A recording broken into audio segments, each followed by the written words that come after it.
Yeah, HBA. And one of them was Kiva, and then Kiva wrote us a couple days ago to say that their like corporate sponsors were so impressed with Nerdfighteria and the project were awesome that the $8,200 that we donated to make their operations possible are being matched. So it's now $16,400.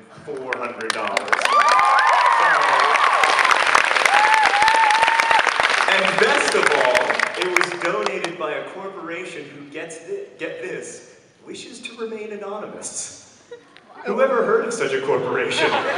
Making a charitable gift and not bragging on it. So I know who they are, but they didn't want me to tell you, so I won't. Maybe they're embarrassed of how good they are. Is it your turn? It's my turn. Oh, it's Hank. Sorry. All these people are willing to let me live with the lie. Yes, the goatee, because you're a man. First dude, maybe. No.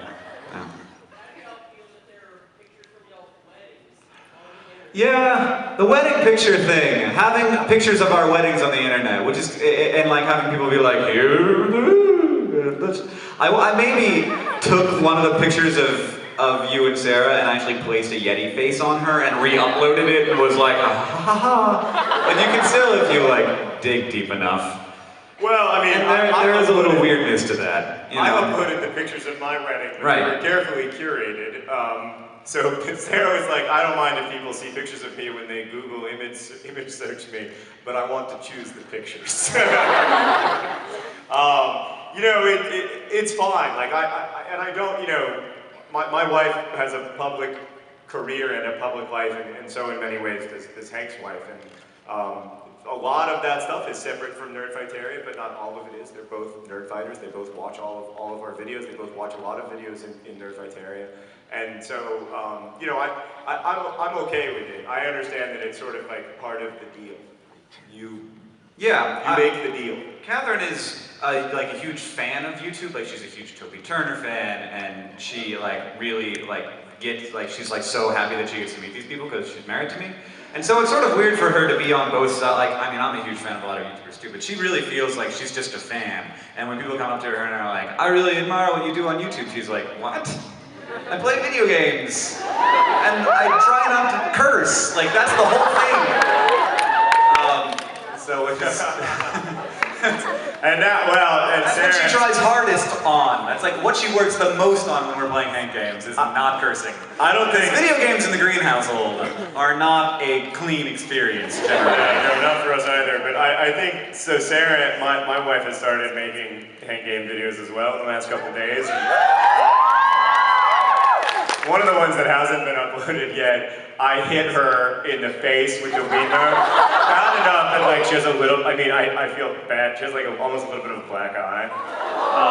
It's visible. And I just, you know, I was going for a big backhand and just, and the amazing thing is that she, because she was conscious of the fact that she was being recorded, she just took it, you know? So she was just like, that's all you hear. And then me being like, oh God! So, yeah, she didn't curse. It was pretty heroic. I would have cursed a lot in that situation. Wearing the King of the Web hat.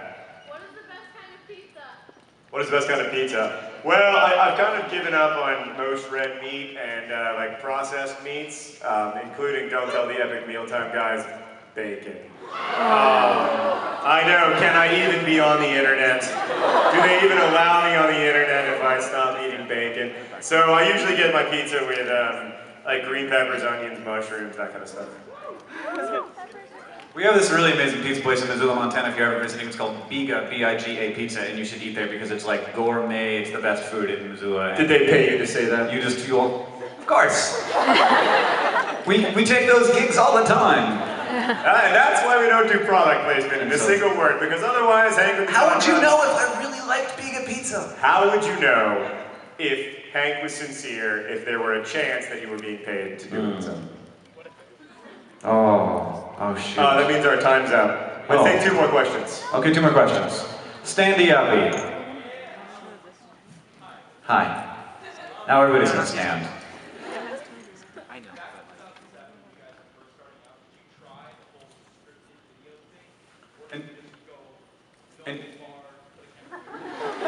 in 2007, did we ever try this like a scripted video thing? No. The first scripted video that I started doing scripts, like where I actually write stuff down before I record them, in like 2010.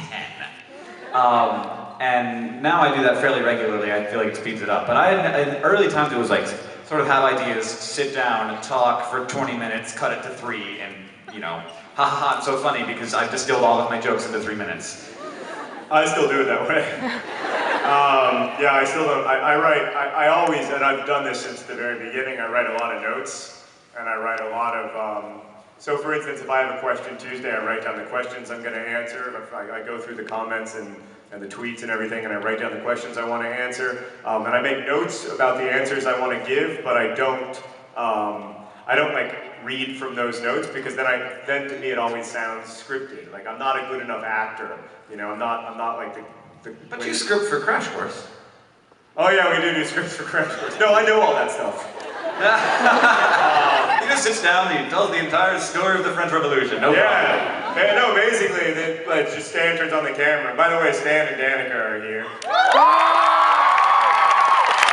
They help make Crash Course possible and apparently sell t-shirts. But yeah, I mean, with Crash Course there is obviously a script because I don't know anything about anything that I'm talking about. That's not true, I write the script, so I must know something. But in Vlogbrothers, it's still really important to me to feel like I want to feel like I'm looking at the camera and talking to the camera because I want to feel like, insofar as possible, that I am talking to Hank, and then by extension talking to all of you. And so I don't ever want to lose that sense of connection. I mean, this is going to sound creepy, but like I don't want to lose that sense of connection to the camera because the camera is the thing in my basement that stands for you. I don't have another good metaphor for you. And so the camera is a very effective metaphor. All right, this is the last question, so no pressure, even though you're a Gryffindor. What is my favorite word and why? Don't answer. I don't even want to know your answer. My favorite word is moist. Because I love that word. I don't know why. An intentionally provocative statement. Because I know it is an awful word. There is a Terry Pratchett book series starring Moist von Lipwig. And I almost named a website that once because I thought that was such an amazing character name. And before then I was like, ugh. But after that I was like, just came like with diametry. You know how something you can really hate can just shoot up the sine wave and you'd be like, oh, I love this now. Like I used to work with this guy who insisted that America's worst president was Abraham Lincoln. And he would just go on and on about Lincoln and what a terrible president he was. And that was intentionally provocative because, of course, everyone knows that Lincoln was not a terrible president. He's not even in the bottom 40. And when you say that your favorite word is the word moist, I know that you are just pulling a Lincoln was our worst president. I mean, there may be words that I like more, but it's hard to come up with one when you're just standing in front of a bunch of people. And I know that I like that word a lot. And it's something that you can talk about and have a conversation about, and so like it's there ready to access with the neurons. But I think that there may be better words, like cellar door or whatever, but yeah, I really like the word moist. What? I don't know, I just feel like our whole sibling relationship is in danger right now. I like the word wonder. There's nothing wrong with that. It doesn't sound exceptionally different. It's got one in it. Yeah, so does one.